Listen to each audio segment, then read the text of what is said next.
তোমরা কি আল্লাহর দিন বাদ দিয়ে, ইসলাম বাদ দিয়ে, ইসলামী আদর্শ বাদ দিয়ে অন্য কোন আদর্শ মানবা?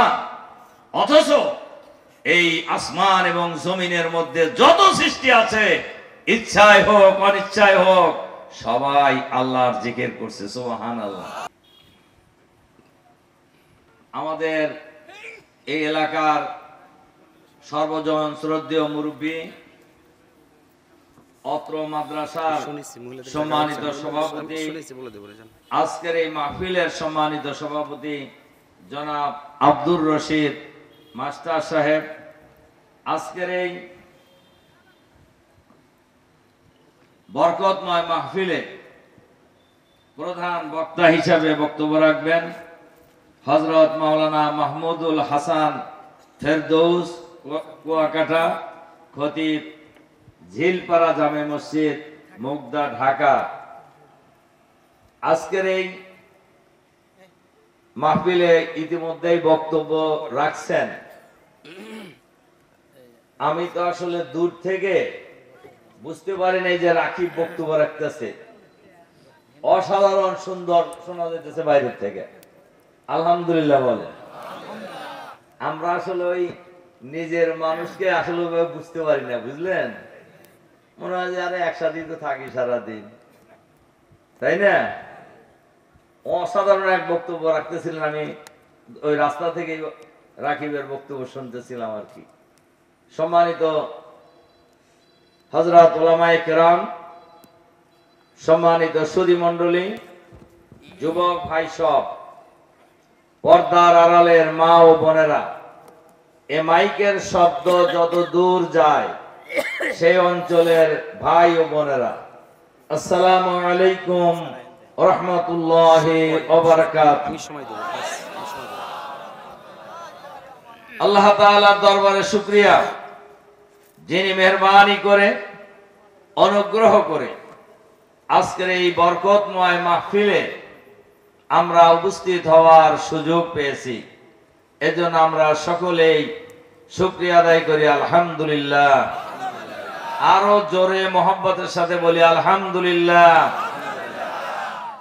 দরুদ ও সালাম আমাদের নবী ও নেতা জনাবে মুহাম্মদুর রাসূলুল্লাহ সাল্লাল্লাহু আলাইহি ওয়াসাল্লামের প্রতি। রাসূল সাল্লাল্লাহু আলাইহি সাল্লামের নাম শুনলেই এতটুকু বলা জরুরি, সাল্লাল্লাহু আলাইহি ওয়াসাল্লাম। রাসূল সাল্লাল্লাহু আলাইহি সাল্লাম এমন নবী, এমন নেতা, তিনি হলেন সাইয়্যিদুল মুরসালিন, যার উপর দরুদ পড়ছেন আল্লাহ নিজে। সুবহানাল্লাহ বললেন না? তার উপর দরুদ পড়ছেন ফেরেশতা মণ্ডলী। সুবহানাল্লাহ। ইয়া ইন্নাল্লাহা ওয়া মালাইকাতাহু ইউসাল্লুনা আলান নবী ইয়া আইয়ুহাল্লাযীনা আমানু সাল্লু আলাইহি ওয়া সাল্লিমু তাসলিমা। নিশ্চয়ই আল্লাহ তাআলা এবং ফেরেশতা মণ্ডলী দরুদ পড়ে নবীর উপর। সবাই বলেন সুবহানাল্লাহ, সুবহানাল্লাহ। আর আল্লাহ ঈমানদারদেরকেও বলছেন, হে ঈমানদাররা, তোমরাও আল্লাহর রাসূলের উপর দরুদ পড়ো সাল্লাল্লাহু আলাইহি ওয়াসাল্লাম। নবীর নাম শুনলেই অন্তত এতটুকু সবার বলা, সাল্লাল্লাহু আলাইহি ওয়াসাল্লাম। সম্মানিত সুধী মণ্ডলী, মা এবং বোনেরা, রাসূল সাল্লাল্লাহু আলাইহি সাল্লাম, সম্মানিত সুধী মণ্ডলী, মা এবং বোনেরা, আল্লাহ তাআলা এই পৃথিবীতে অসংখ্য মাখলুকাতের মধ্যে আমাদেরকে করেছেন সৃষ্টির সেরা। কি কথা ঠিক কিনা? আবার আল্লাহ তাআলা বলছেন তারাই হলো সৃষ্টির সেরা। কথাটা ভালো করে বুঝেন, তারাই হলো সৃষ্টির সেরা যারা আল্লাহ তাআলার পক্ষ থেকে যে বিধান নাজিল করা হয়েছে ওই বিধান অনুযায়ী জীবন যাপন করেন, তারা হলেন সৃষ্টির সেরা। আর যারা ওই বিধান অনুযায়ী জীবন যাপন করেন না, তারা হলো চতুষ্পদ জন্তুর চাইতেও নিকৃষ্ট। বালহুম আদাল, বরং তার চাইতেও নিকৃষ্ট। কে বললেন? একদিকে বললেন সৃষ্টির সেরা, আবার বললেন এরা চতুষ্পদ জন্তুর চাইতেও নিকৃষ্ট। যদি ইসলাম না মানে, যারা ইসলাম মানবে তারা হলেন সৃষ্টির সেরা। তাহলে যে বিধান মানলে হওয়া যায় সৃষ্টির সেরা, সেই বিধানের নাম কি? আল কোরআন। জোরে বলেন তো, সেই বিধানের নাম কি? আল কোরআন। দুনিয়ার শ্রেষ্ঠ কিতাব, যে কিতাবের নাম হলো আল কোরআন। আল কোরআন আমরা বিশ্বাস করি কি করি না? করি। কেউ যদি কোরআন শরীফের একটা আয়াত অস্বীকার করে, তাহলে তিনি কি আর মুসলমান থাকবেন? কেউ যদি নবীকে অস্বীকার করেন, তাহলে কি তিনি আর মুসলমান থাকবেন? বলেন, থাকার সুযোগ আছে? সুযোগ নেই। এই কোরআনের মধ্যে আল্লাহ তাআলা বিশ্ববাসীর জন্য একটি আদর্শ পাঠিয়েছেন। সে আদর্শের নাম কি? ইসলাম। সে আদর্শের নাম হলো ইসলাম। কোরআন শরীফে আল্লাহ তাআলা বলছেন, ইন্নাদ-দীনা ইনদাল্লাহিল ইসলাম। আল্লাহর নিকট একমাত্র মনোনীত জীবন ব্যবস্থার নাম হলো ইসলাম। ইসলাম। এই ইসলাম যিনি গ্রহণ করবেন, তিনি হলেন মুসলমান। কথাটা ভালো করে ভাই বোনদেরকে আমি বোঝার জন্য অনুরোধ করব। ইসলাম যারা গ্রহণ করবেন তারা হলেন মুসলমান। আর মুসলমান যারা, তারা ইসলামী আদর্শ বাদ দিয়ে পৃথিবীর আর কোন আদর্শ গ্রহণ করতে পারেন না। আল্লাহ তাআলা কোরআন শরীফে বলছেন, ওমাইয়াবতাগি গায়রাল ইসলামে দীনান ফালা ইউকবালা মিনহু ওয়া হুয়া ফিল আখিরাতি মিনাল খাসিরিন। যারা ইসলামী আদর্শ বাদ দিয়ে অন্য আদর্শ গ্রহণ করবে, আছে না আমাদের দেশে? বলেন আছে কিনা? আমাদের সমাজে অনেক লোকই আছে এরকম, ইসলামও মানে আবার আরেকটাও মানে। আছে না এরকম? আছে কিনা? এই সুরে এলাকায় নাই, এই এলাকায় আছে, এই এলাকায় আছে। ইসলামও মানে আবার অন্য আদর্শও মানে। ইসলামে কি এই সুযোগ আছে? এই সুযোগ ইসলামে নেই। আল্লাহ তাআলা বলছেন যে যদি কেউ মানে, ওহুয়া ফিল আখিরাতি মিনাল খাসিরিন, কিয়ামতের দিন তারা ক্ষতিগ্রস্তদের মধ্যে নিমজ্জিত হয়ে যাবে। কিয়ামতের দিন ক্ষতিগ্রস্তের মধ্যে নিমজ্জিত হওয়ার অর্থ কি? জাহান্নাম। কোরআন শরীফে আল্লাহ তাআলা বলছেন, আফা গায়রা দীনিল্লাহি ইয়াবগুনা ওয়া লাহু আসলামা মান ফিস সামাওয়াতি ওয়াল আরদ তাওআন ওয়া কারহা ওয়া ইলাইহি ইরজাউন। তোমরা কি আল্লাহর দ্বীন বাদ দিয়ে, ইসলাম বাদ দিয়ে, ইসলামী আদর্শ বাদ দিয়ে অন্য কোন আদর্শ মানবা? অথচ এই আসমান এবং জমিনের মধ্যে যত সৃষ্টি আছে, ইচ্ছায় হোক অনিচ্ছায় হোক, সবাই আল্লাহর জিকির করছে। সুবহানাল্লাহ। সবাই আল্লাহর বিধান মেনে চলছে, আল্লাহর নিয়ম মেনে চলছে। আর পৃথিবীর শ্রেষ্ঠ জীব মানুষকে দেওয়া হয়েছে স্বাধীনতা। এই যে যারা অন্যরা মানতেছে, তাদের তো জান্নাতও নাই, জাহান্নামও নাই। আমার কথা কি বুঝতে পারছেন? আর মুসলমানকে, মানুষকে কি দেওয়া হয়েছে? এটা বিবেক দিয়ে দেওয়া হয়েছে, বিবেক দিয়ে ছেড়ে দেওয়া হয়েছে যে তুমি জান্নাতে যাবে না জাহান্নামে যাবে, তুমি এখন ঠিক করো। আমার কথা কি বুঝতে পারছেন আপনারা? যে আপনি কোনটা মানবেন, কোন জায়গায় যাইতে চান, আপনি কি জাহান্নামে যেতে চান না জান্নাতে যেতে চান, এটা ঠিক করার দায়িত্ব আল্লাহ আপনাকে দিয়েছে। কোরআনের বিধান দিয়ে দিয়েছেন, রাসূলের আদর্শ দিয়ে দিয়েছেন। একজন মুসলমানকে কি করা উচিত আর কি বর্জন করা উচিত, কি মানা উচিত আর কোনটা মানা উচিত নয়, আল্লাহ তাআলা কোরআনের মধ্যে পরিপূর্ণভাবে বর্ণনা করে দিয়েছেন। দিয়েছে কিনা? আল-ইয়াওমা আকমালতু লাকুম দীনাকুম ওয়া আতমামতু আলাইকুম নি'মাতি ওয়ারাদিতু লাকুমুল ইসলাম আদ-দীনা।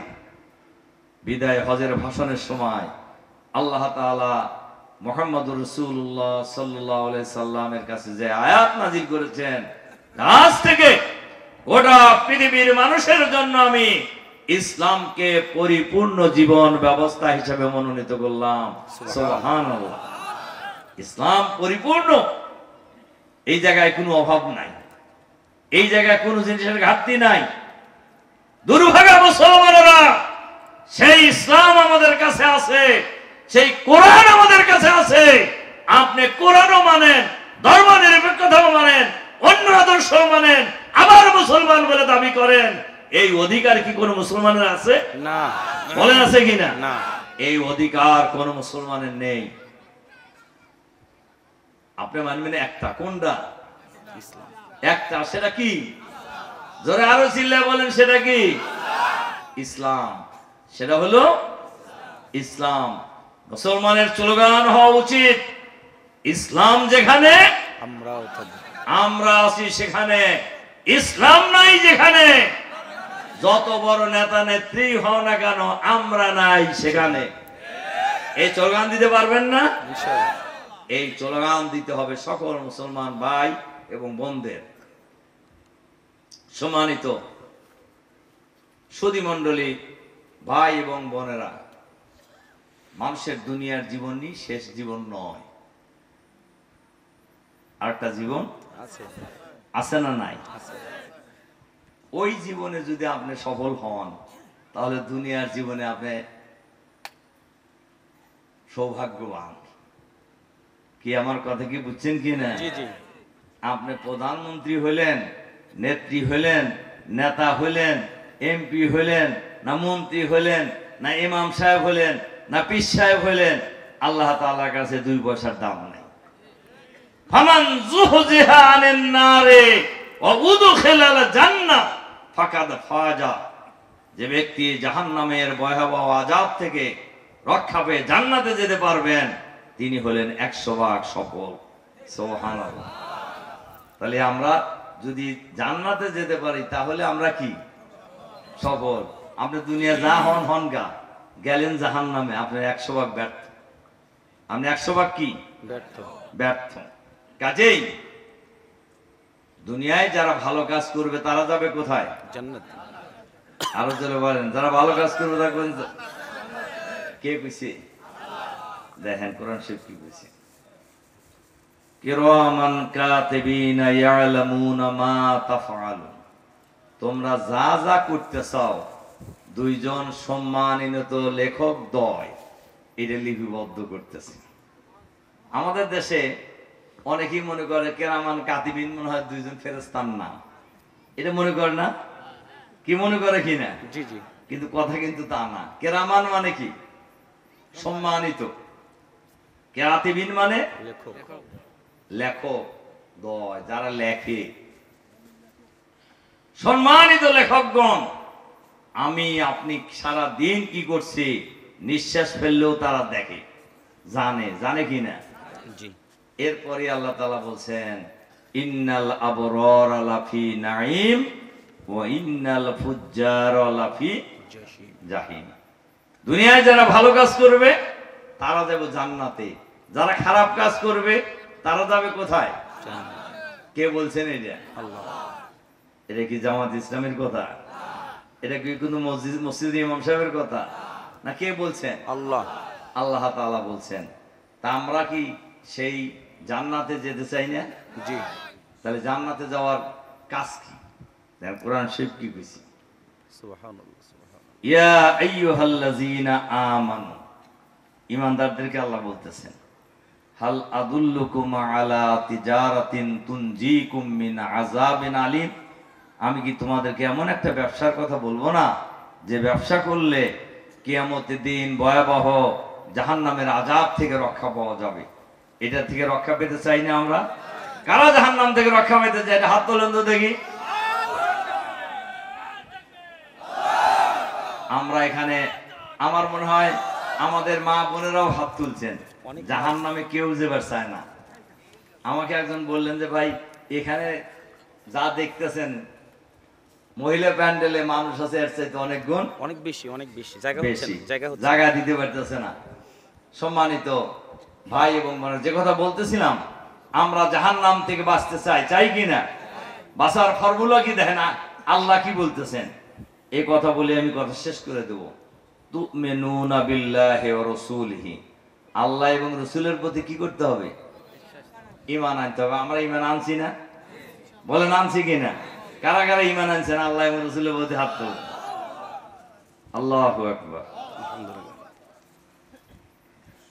এরপরে কি কাজ? অতুজাহিদুনা ফি সাবিলিল্লাহি বিআমওয়ালিকুম ওয়া আনফুসিকুম, তোমাদেরকে আল্লাহ তাআলা যে জান এবং মাল দিবেন, জান মালের মালিক কে? বলেন তো, জানের মালিক কে? মালের মালিক কে? এই জান মাল দিয়া আল্লাহর দ্বীনকে বিজয়ী করার জন্য, ইসলামকে বিজয়ী করার জন্য লড়াই করার নির্দেশ দিয়েছেন। কে দিয়েছেন? আরো চিল্লায় বলেন, কে দিয়েছেন? তাহলে ইসলামের জন্য যে আন্দোলন করতে হবে, লড়াই করতে হবে, জিহাদ করতে হবে, এ কথা কে বলছেন? আল্লাহ। লাভ কি হবে দেখেন, মজার কথা কইছে। ইয়াগফির লাকুম যুনুবাকুম ওয়া ইউদখিলুকুম জান্নাতিন তাজরি মিন তাহতিহাল আনহার ওয়া মাসাকিনা তাইয়্যিবাতান ফি জান্নাতি আদ। সুবহানাল্লাহ। আল্লাহ তাআলা বলছেন, যারা এই লড়াই করবে, এই সংগ্রাম করবে অন্যায়ের বিরুদ্ধে, দ্বীনের পক্ষে, ইসলামের পক্ষে, ইসলামকে বিজয়ী করার জন্য আল্লাহ তাআলা তাদের জীবনের সব গুনাহ খাতা মাফ করে দিবেন। এটা বিরাট খবর না? কোটিপতি হইলে গুনাহ খাতা মাফ হবে, তা কি কেউ কইছে? বলেন কইছে কিনা কোরআনে? ইমাম সাহেব হলি মাফ হবো, তা কি কোরআন শরীফে আছে? প্রধানমন্ত্রী হলি মাফ হবো, তা কি কিছু আছে? কিন্তু আল্লাহর রাস্তায় লড়াই করলে, সংগ্রাম করলে গুনাহ খাতা মাফ করে দিবেন, এই কথা আল্লাহ কইছে। আমার কথা কি আপনারা বুঝতে পারতেছেন মা বোনেরা?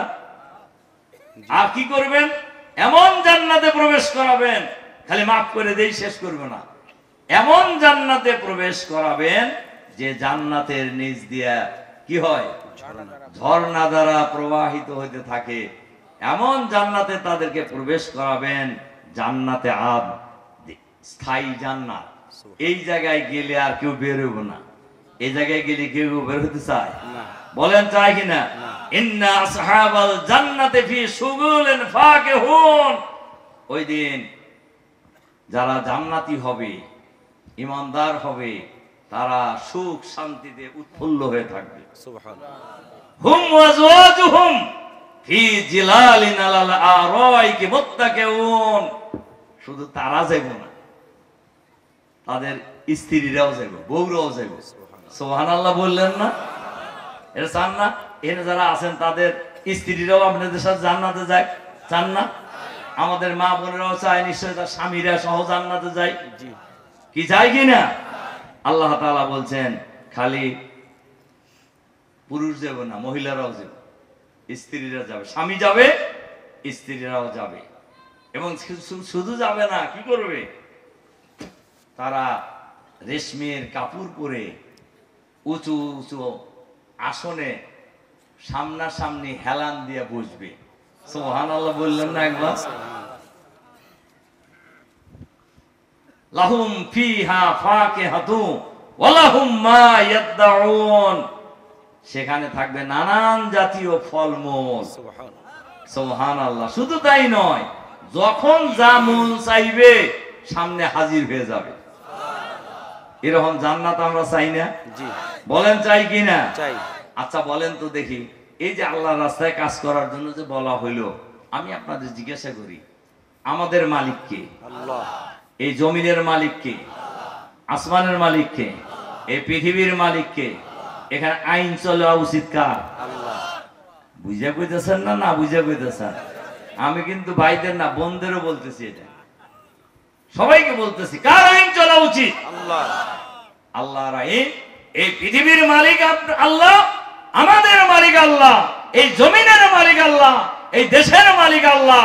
সুতরাং আইন চলবে একমাত্র আল্লাহ, আর কারো আইন এই সমাজে চলতে পারে না। কে বলছেন এটা?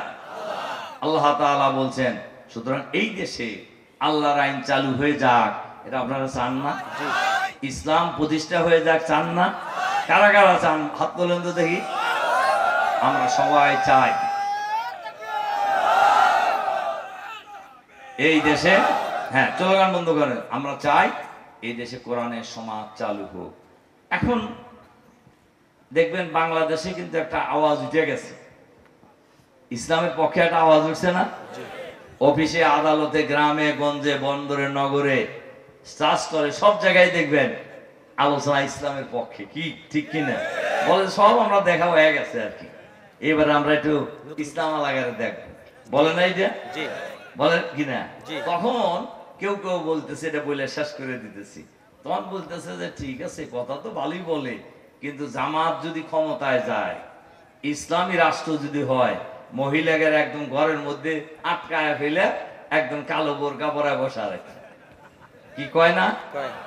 আমাদেরকে জিজ্ঞাসা করে, খান সাহেব আপনারা যদি রাষ্ট্রীয় ক্ষমতায় যান তাহলে মহিলাদের কি করবেন? আমি বলে মহিলাদের আমরা কিছুই করব না। তার মহিলারা স্কুলেও যাবে, কলেজে যাবে, ছাত্রীরা বিশ্ববিদ্যালয়ে যাবে, বিশেষ পরীক্ষা দেবে, সচিবালয়ের চাকরি করবে, সচিব হবে, স্কুলের শিক্ষক হবে, কলেজের শিক্ষক হবে, বিশ্ববিদ্যালয়ের শিক্ষক হবে, সকল জায়গায় মহিলারা তাদের অধিকার প্রতিষ্ঠার জন্য কাজ করবে। তবে আমরা একটা কাজ করব যেটা মহিলাদের জন্য পছন্দ হবে। সেটা কি? মহিলাদের জন্য, ছাত্রীদের জন্য আলাদা স্কুল করব, আলাদা কলেজ করব, আলাদা বিশ্ববিদ্যালয় করব, আলাদা ব্যাংক বানাবো, আলাদা অফিস বানাবো। তাতে কি অসুবিধা আছে? কোন যদি অসুবিধা আছে? মহিলারা নিরাপদ হবে না? বলেন হবে কি না? আমি তো সব মিটিং আমি বলি, ইসলাম যদি প্রতিষ্ঠিত হয়ে যায় এই দেশে, টেকনাফ থেকে তেতুরিয়া, রূপসা থেকে পাতুরিয়া, বাংলাদেশের 56,000 বর্গ মাইলের এই বাংলাদেশে একজন সুন্দরী রমণী একাকী চলবে, তার সতীত্ব হরণ করার কোন দুর্বৃত্ত এই সমাজে খুঁজে পাওয়া যাবে না ইনশাআল্লাহ। এরকম একটা সমাজ আমরা চাই না? বলেন চাই কিনা? এখন কি সেই পরিবেশ আছে? একজনের মেয়ের ওড়না টেনে ধরে আর একজন, আর একজনের বউয়ের কাপড় টেনে ধরে আর একজন, আছে কিনা সমাজে? বলেন। এগুলি একদম বন্ধ হয়ে যাবে ইনশাআল্লাহ। মহিলারা হলো মায়ের জাতি, সবচাইতে মর্যাদার জাতি হলো মেয়েরা, মায়েরা। সুতরাং ইসলাম প্রতিষ্ঠিত হলে সবচেয়ে বেশি মর্যাদাবান হবে মায়েরাই, বোনেরা ইনশাআল্লাহ। আবার আরেকটা কথা কয়, ইসলাম যদি প্রতিষ্ঠিত হয়ে যায় তাহলে হিন্দুগারে কি হবো? কয় না? কি বলেন? কয় কিনা? আমরা বলি যে হিন্দুদের জন্য আরো ভালো হবো। কেন ভালো হবে? হিন্দুরা নাগরিক হিসাবে যে অধিকার পাওয়া দরকার সব অধিকার পাবে। ওরা ট্যাক্স দেয় না? বলেন দেয় কিনা? ওরা খাজনা দেয় না? দেয়। তাহলে তার নাগরিক অধিকার পাওয়া উচিত না? বলেন উচিত কিনা? ইসলাম প্রতিষ্ঠিত হলে তাদের নাগরিক অধিকার 100 ভাগ পাবে। 2, ইসলাম প্রতিষ্ঠিত হলে তাদের ধর্মীয় অধিকারও তারা নিশ্চিত হবে। মুসলমানরা যেমন তাদের ধর্মীয় অধিকার পালন করতে পারবে, অমুসলিমরাও তাদের ধর্মীয় অধিকার। ইসলামে প্রত্যেক ধর্মের লোকদের ধর্ম পালনের স্বাধীনতা নিশ্চিত করেছে। সুবহানাল্লাহ বললেন না? জোর করে কাউকে ইসলামী বানানো হবে না। রাসূল সাল্লাল্লাহু আলাইহি সাল্লাম কাউকে জোর করে ইসলামে আনেন নাই। কাজেই ইসলাম যদি প্রতিষ্ঠিত হয়ে যায়, ইসলামী সমাজ যদি প্রতিষ্ঠিত হয়ে যায়, পুরুষের লাভ, মহিলার লাভ, ছাত্রর লাভ, ছাত্রীর লাভ, মুসলমানের লাভ, অমুসলমানের লাভ, সবার লাভ, সবার লাভ।